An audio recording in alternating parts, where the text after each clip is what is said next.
ഒരു കുഞ്ഞു മനസ്സ് സഹിക്കാവുന്നതിലും അപ്പുറമായിരുന്നു സഞ്ജയ് എന്ന ബാലൻ ഇന്ന് രാവിലെ കണ്ട കാഴ്ച.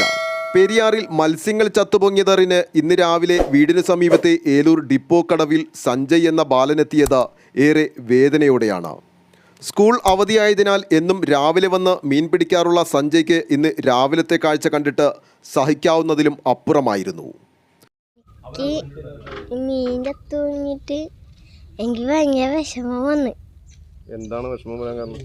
എനിക്ക് മീനൊക്കെ പിടിച്ച് ടാങ്കിലിടാനൊക്കെ ഇന്ന് ഞാൻ വിചാരിച്ച് ഇന്നലെ പിടിച്ചിട്ടും പോയിട്ട് അപ്പനോട് ഞാൻ കുറേ പറഞ്ഞ് എപ്പോൾ പോവാന്ന് കടവിൽ.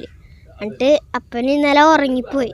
അതുകൊണ്ട് ഇന്ന് രാവിലെ ഞാൻ പറഞ്ഞ അപ്പനോട് വാ കടവിൽ പോവാന്ന് പറഞ്ഞ് ഇങ്ങോട്ട് വന്നതാണ്. അപ്പൻ ഈ കാഴ്ച കണ്ടത് മീനുകളൊക്കെ ചത്തു പൊങ്ങി കിടക്കണത്. സഞ്ജയ് 5-ലോട്ട്. ഏറെ നേരം പുഴയിലെ ചത്തുപൊങ്ങിയ മത്സ്യങ്ങളെ നോക്കി സങ്കടത്തോടെ നിൽക്കുന്ന സഞ്ജയ് എന്ന 5ാം ക്ലാസ്സുകാരൻ്റെ മുഖം കണ്ടു നിൽക്കുന്നവരിൽ ഏറെ വേദനയുളവാക്കുന്ന ഒന്നായിരുന്നു. News desk, Eloor.